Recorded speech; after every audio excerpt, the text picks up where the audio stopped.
Hi friends, ನಮಸ್ತೆ. ಹೇಗಿದ್ದಾರೆ friends? ನಾನಂತೂ ಚೆನ್ನಾಗಿದ್ದೀನಿ. ಫ್ರೆಂಡ್ಸ್, ಇವತ್ತು ನಾನು ಕೈಯಲ್ಲಿ ಏನು ಬಸಳೆ ಹಿಡಿದಿದ್ದೀನಿ ಅಂತ ನೋಡ್ತಾ ಇದ್ದೀರಾ? ಎಸ್ ಫ್ರೆಂಡ್ಸ್, ಇವತ್ತು ಬಸಳೆದೇ ಒಂದು ರೆಸಿಪಿಯನ್ನು ಮಾಡ್ತಾಯಿದ್ದೀನಿ. ಮೋಸ್ಟ್ಲಿ ನೀವು ಯಾರೂ ಮಾಡಿರಲಿಕ್ಕಿಲ್ಲ. ಫ್ರೆಂಡ್ಸ್, ನೀವೆಲ್ಲ ಬಸಳೆ ಗಸಿ, ಬಸಳೆ ಸಾಂಬಾರು, ಬಸಳೆದು ಪಕೋಡ ಎಲ್ಲ ಮಾಡಿರ್ತೀರಲ್ವ. ಬಟ್ ಬಸಳೆ ಬಾತ್ ಮಾಡಿದ್ದೀರಾ? ವೆರಿ ವೆರಿ ಇಂಪಾರ್ಟೆಂಟು ಆ್ಯಂಡ್ ಟೇಸ್ಟಿಯಾಗಿರುವ ಬಸಳೆ ಬಾತ್, ರೈಸ್ ಬಾತ್ ಮಾಡೋದು ಹೇಗೆ ಅಂತ ನಾನು ಈ ವಿಡಿಯೋದಲ್ಲಿ ನಿಮಗೆ ತೋರಿಸ್ತಾ ಇದ್ದೀನಿ ಸ್ನೇಹಿತರೆ. ಇದು ನನ್ನದೇ ಗಾರ್ಡನಲ್ಲಿ ಬೆಳೆದಿರುವಂಥ ನೋಡಿ ಹಸಿರಾದ ಬಸಳೆ ಹಸಿರಿರ್ತದೆ ಅಂತ ಹೇಳ್ಬೋದು. ಎಸ್ ಫ್ರೆಂಡ್ಸ್, ನನ್ನ ಗಾರ್ಡನಲ್ಲೇ ಬೆಳೆದಿದ್ದು. ಆ್ಯಂಡ್ ಈ ವಿಡಿಯೋ ಜೊತೆಗೆ ನಾನು ಬಸಳೆ ಬೆಳೆಸೋದು ಹೇಗೆ ಅನ್ನೋದು ಕೂಡ ಒಂದು 4 ನಿಮಿಷದಲ್ಲಿ ಅದಕ್ಕೆ ಸಪೋರ್ಟ್ ಕೊಟ್ಟು ಎಷ್ಟು ಮನೆಯಲ್ಲೇ ಬೇಕಾದಷ್ಟು ಪದಾರ್ಥಕ್ಕೆ ಬೇಕಾಗುವ ಬಸಳೆಯನ್ನು ಬೆಳೆಸ್ಕೋಬೋದು ಅಂತ ತೋರಿಸ್ತಾ ಇದ್ದೀನಿ ಸ್ನೇಹಿತರೆ. ಈಸಿ ಮೆಥಡಲ್ಲಿ ಮತ್ತು ಕೆಲವು ಟ್ರಿಕ್ಗಳನ್ನು ಕೂಡ ನಾನು ಇದನ್ನು ಹೇಳ್ತಾ ಇದ್ದೀನಿ. So welcome back to my channel. This is Sanjana creation vlogs. Friends, ಈ ಫಸ್ಟ್ ಟೈಮ್ ನೀವು ಏನಾದರೂ ಈ ವಿಡಿಯೋವನ್ನು ನೋಡ್ತಾ ಇದ್ದರೆ ಪ್ಲೀಸ್ ದಯವಿಟ್ಟು ಸಬ್ಸ್ಕ್ರೈಬ್ ಮಾಡಿಕೊಂಡು ವಿಡಿಯೋವನ್ನು ನೋಡಿ, ಹಾಗೆ ಪಕ್ಕದಲ್ಲಿರುವ ಬೆಲ್ ಐಕನನ್ನು ಪ್ರೆಸ್ ಮಾಡಿ. ಮುಂದಿನ ವಿಡಿಯೋ ಕೂಡ ನಿಮಗೆ ನೋಟಿಫಿಕೇಷನ್ ಬಂದಿರುತ್ತೆ. ಹಾಗೆ ವಿಡಿಯೋ ಇಷ್ಟ ಆದರೆ ಲೈಕ್ ಮಾಡಿ ಅಂತ. ಹಾಗೆ ವಿಡಿಯೋವನ್ನು ಕಂಪ್ಲೀಟಾಗಿ ನೋಡಿ, ಎಲ್ಲೂ ಸ್ಕಿಪ್ ಮಾಡಿದೆ. ಬನ್ನಿ ಫ್ರೆಂಡ್ಸ್, ಈಗ ನನ್ನ ಗಾರ್ಡನ್ ಕಡೆ ಹೋಗೋಣ. ಹೇಗೆ ಸಪೋರ್ಟ್ ಕೊಟ್ಟು ಬಸಳೆಯನ್ನು ಬೆಳೆಸಿದ್ದೀನಿ ಅಂತ ನಿಮಗೆ ತೋರಿಸ್ತೀನಿ. ಆ್ಯಂಡ್ ರೈಸ್ ಬಾತಿಗೆ ಬೇಕಾಗಿರುವಂಥ ಬಸಳೆಯನ್ನು ಕೂಡ ನಾನು ಕಟ್ ಮಾಡ್ಕೊಂಡು ಬಂದಿದ್ದೇನೆ. ಇಷ್ಟು ಬಸಳೆ ಸಾಕು. ಸೊ ಬನ್ನಿ ಫ್ರೆಂಡ್ಸ್, ವಿಡಿಯೋವನ್ನು ಸ್ಟಾರ್ಟ್ ಮಾಡೋಣ. ಬಸಳೆ ಆರ್ ಮಲ್ಬಾರ್ ಸ್ಪಿನಾಚ್ ಅಂತ ಇಂಗ್ಲೀಷಲ್ಲಿ ಹೇಳ್ತೀವಿ. ಇದು ಬಸಳೆ ಅಂದರೆ ಬಂಗಾರ ಇದ್ದಂಗೆ ಸ್ನೇಹಿತರೆ. ಒಂದು ಹೇಳಿಬಿಡ್ತೀನಿ, ಯಾಕೆ ಗೊತ್ತಾ? ಅದೊಂದು ಗಿಡ ಇದ್ದರೆ ಮನೇಲಿ ಏನೂ ತರಕಾರಿ ಇಲ್ದೋದ್ರೂ ಕೂಡ ಎಮರ್ಜೆನ್ಸಿ ಗೆಸ್ಟ್ ಬಂದಾಗ ಆರಾಮ್ಸೆ ಮಾಡ್ಬೋದು.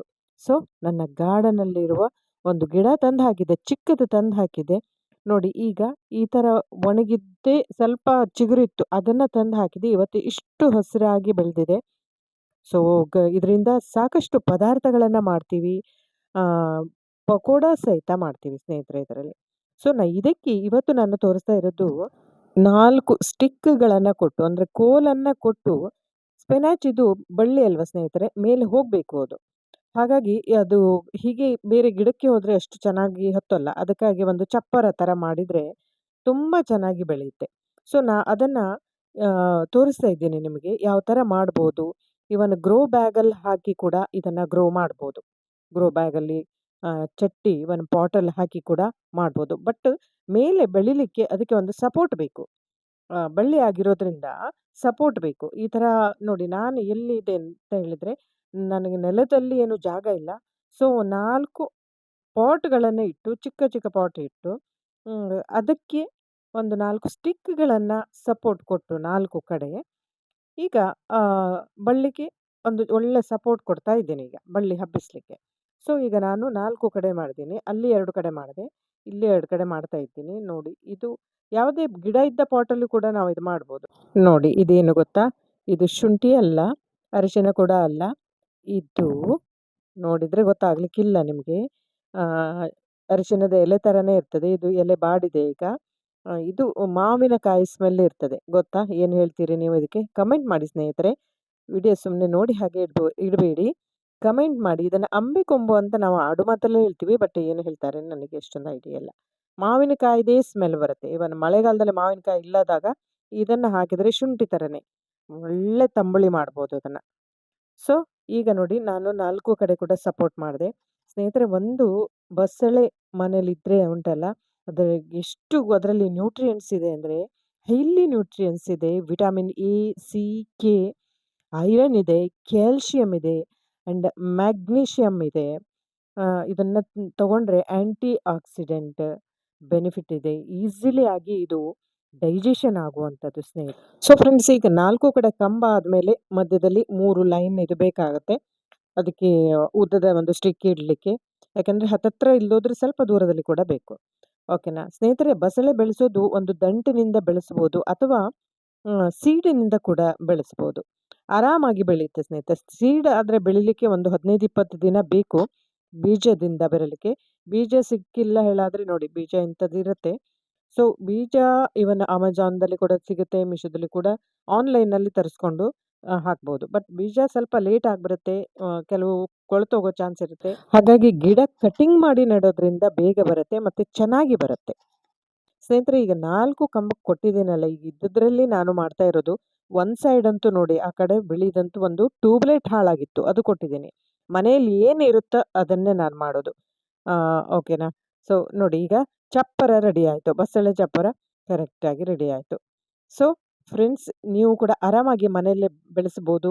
ಒಂದು ಪಾಟ್ ಇದ್ದರೂ ಸಾಕು, ಅದಕ್ಕೆ ಒಂದು ಸಪೋರ್ಟು, ಮನೆ ಯಾವುದೇ ಕೂಡ ಕಿಟಕಿಗೆ ಕೂಡ ಸಪೋರ್ಟ್ ಕೊಟ್ಟು ಬೆಳೆಸ್ಬೋದು. ಮತ್ತು ಗಿಡ ಕಟಿಂಗ್ ಮಾಡೋ ಕೂಡ ತುದಿಯಲ್ಲಿ ಕಟ್ ಮಾಡಬೇಕು. ಚಿಗುರು ಬರ್ತದಲ್ಲ, ಆ ಜಾಗದಲ್ಲಿ ಸ್ವಲ್ಪ ಒಂದು ಎಲೆ ಬಿಟ್ಟು ಕಟ್ ಮಾಡಿದ್ರೆ ತುಂಬ ಸ್ಪ್ರೆಡ್ ಆಗಿ ಬರುತ್ತೆ ಆಚೆ ಈಚೆ ಎಲ್ಲ.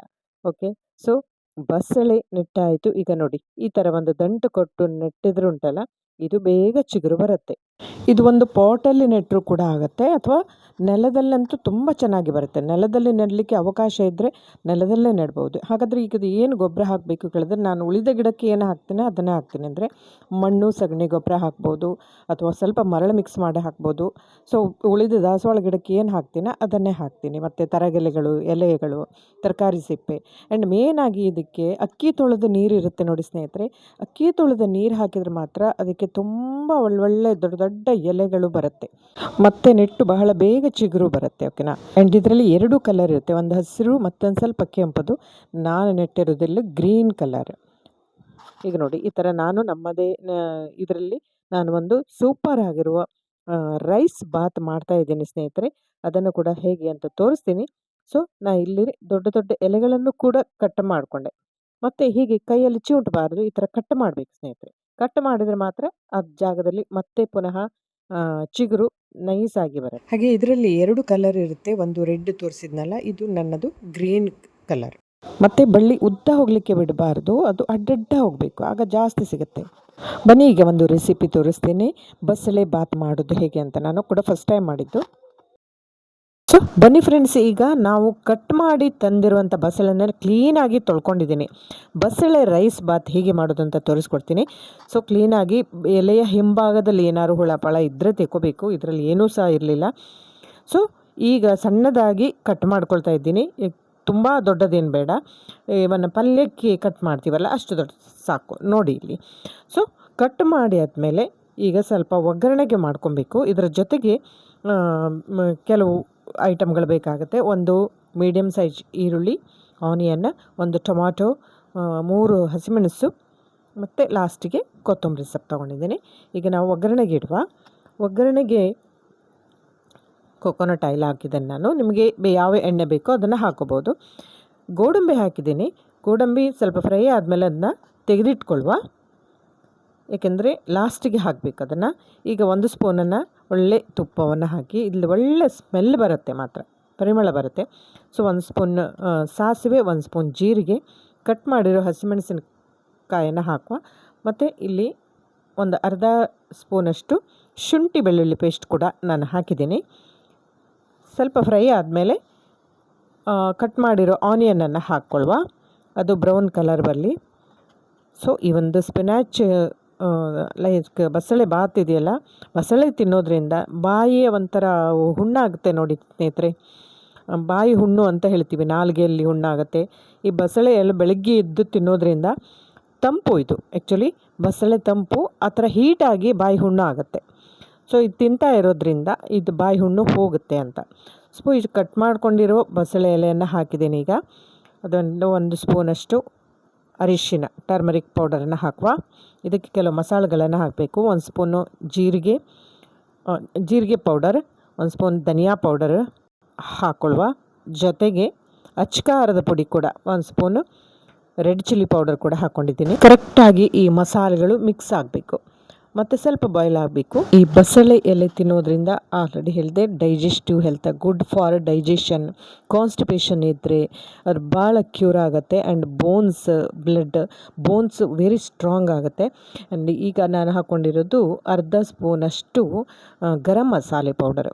ಸೊ 1 ಟೊಮೆಟೊವನ್ನು ಹಾಕ್ಕೊಂಡೆ, ಸಣ್ಣದಾಗಿ ಕಟ್ ಮಾಡಿಕೊಂಡಿರುವ ಟೊಮೆಟೊ, ಜೊತೆಗೆ ರುಚಿಗೆ ತಕ್ಕಷ್ಟು ಉಪ್ಪನ್ನು ಮಿಕ್ಸ್ ಮಾಡಿ ಈಗ ಸರಿಯಾಗಿ ಬಾಯ್ಲ್ ಆಗಬೇಕು. ಮಿಕ್ಸ್ ಮಾಡಿ ಸ್ವಲ್ಪ ಹೊತ್ತು ಪ್ಲೇಟು ಮುಚ್ಚಿಡಿ, ಹಸಿ ವಾಸನೆ ಹೋಗಲಿ, ಸ್ವಲ್ಪ ಗ್ಯಾಸನ್ನು ಕಡಿಮೆ ಮಾಡ್ಕೊಳ್ಳಿ, ಸ್ಟೀಮಲ್ಲೇ ಇರಲಿ. ಆ್ಯಂಡ್ ಈ ಒಂದು ಬಸಳೆ ತಿನ್ನೋದ್ರಿಂದ ಸ್ಕಿನ್ನಿಗೆ ಮತ್ತು ಐಗೆ, ಯಾಕೆಂದರೆ ಐ ಪ್ರಾಬ್ಲಮ್ ಇದ್ದವರಿಗೆ ತುಂಬ ಒಳ್ಳೆಯದು. ಇದರಲ್ಲಿ ವಿಟಮಿನ್ ಎ ಇದೆ ಅಂತ ಹೇಳಿದೆ.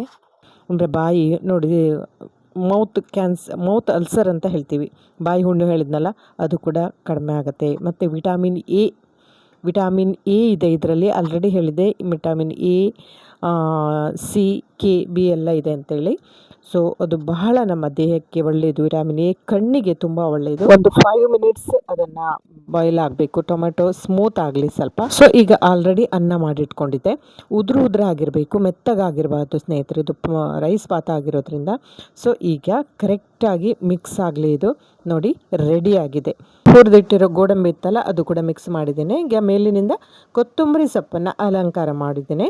ಸೊ ಈಗ ಇದು ಫುಡ್ ರೆಡಿ ಆಗಿದ್ದೇನು, ಬಸಳೆ ರೈಸ್ ಬಾತ್ ರೆಡಿ ಆಗಿದೆ. ಬೆಳಿಗ್ಗೆ ತಿಂಡಿಗೆ ಕೂಡ ಮಾಡ್ಬೋದು ಸ್ನೇಹಿತರೆ. ಮಧ್ಯಾಹ್ನ ಊಟಕ್ಕೆ ಇಮ್ಮಿಡಿಯೇಟಾಗಿ ಯಾರಾದರೂ ಗೆಸ್ಟ್ ಬಂದರೆ ಒಂದು ಹೊಸ ಐಟಮ್ ಮಾಡಬೇಕು ಹೇಳಾದರೆ ಅತ್ಯಂತ ಸೂಪರ್ ಆಗಿದೆ. ನೀವು ಒಮ್ಮೆ ಮಾಡಿ ನೋಡಿ, ಯಾಕಂದರೆ ನಾನು ಎಷ್ಟು ಹೇಳಿದ್ರೂ ಕೂಡ ನೀವು ಮಾಡಿದರೆ ಅದು ಅದರ ಟೇಸ್ಟೇ ಬೇರೆ, ನಿಮ್ಮ ಅನುಭವವೇ ಬೇರೆ ಅಲ್ವಾ. ನೋಡಿ ಈ ಬಸಳೆ ರೈಸ್ ಎಷ್ಟು ಬೇಗ ಆಗೋಯ್ತು ನೋಡಿ ಅಲ್ವಾ. ಟೇಸ್ಟ್ ನೋಡಿ ಹೇಳ್ತೇನೆ. ಆ್ಯಂಡ್ ಮಧ್ಯೆ ಸಿಗುವಂಥ ಗೋಡಂಬಿ, ಹಸಿಮೆಣಸಿನ ಖಾರ ಇದೆಯಲ್ಲ, ಅದು ಒಳ್ಳೆ ಟೇಸ್ಟ್ ಕೊಡುತ್ತೆ. ಮತ್ತು ಟೊಮೊಟೊ ಹಾಕಿದ್ದೀವಲ್ಲ, ಹುಳಿ ಆಯಿತು. ಬೇಕಾದರೆ ಸ್ನೇಹಿತರೆ ಇಲ್ಲಿ ತರಕಾರಿ ಕೂಡ ಅಲ್ಲೊಂದು ಇಲ್ಲೊಂದು, ಅಂದರೆ ಕ್ಯಾರೆಟು, ಬೀನ್ಸು, ಗ್ರೀನ್ ಪೀಸ್ ತುಂಬ ಹಾಕೋದು ಬೇಡ, ಲೈಟಾಗಿ ಹಾಕ್ಕೋಬೋದು, ಅದು ತುಂಬ ಚೆನ್ನಾಗುತ್ತೆ. ಬೇಕಾದರೆ ಸೌತೆಕಾಯಿ ಕಚ್ಚಂಬರಿ ಕೂಡ ಮಾಡ್ಕೋಬೋದು. ಬಟ್ ಇದಕ್ಕೆ ಒಂದು ಸ್ಪೂನು ತುಪ್ಪ ಹಾಕಿ ತಿಂದರೆ ಉಂಟಲ್ಲ, ಬಹಳವೇ ಟೇಸ್ಟ್ ಆಗಿರುತ್ತೆ ಸ್ನೇಹಿತರೆ. ಈಸಿಯಾಗಿ ಹೇಗೆ ಒಂದು ರೈಸ್ ಮಾಡೋದು ಅಂತ ತೋರಿಸಿಕೊಟ್ಟೆ. ನಿಮಗೆ ಈ ವಿಡಿಯೋ ನಿಮಗೆ ಇಷ್ಟ ಆದರೆ ಮತ್ತೊಮ್ಮೆ ಹೇಳ್ತಾ ಇದ್ದೀನಿ, ಲೈಕ್ ಮಾಡಿ, ಶೇರ್ ಮಾಡಿ, ಹಾಗೆ ಸಬ್ಸ್ಕ್ರೈಬ್ ಮಾಡೋ ಮುಖಾಂತರ ಸಪೋರ್ಟ್ ಮಾಡಿ ಅಂತ ಹೇಳ್ತಾ, ಮುಂದಿನ ವಿಡಿಯೋದಲ್ಲಿ ಮತ್ತೊಂದು ವಿಶೇಷವಾದ ವಿಷಯದೊಂದಿಗೆ ಬರ್ತೇನೆ. ಅಲ್ಲಿವರೆಗೂ ಹ್ಯಾಪಿಯಾಗಿರಿ, ಹೆಲ್ದಿಯಾಗಿರಿ. Thanks for watching. ಬಾಯ್, ನಮಸ್ಕಾರ.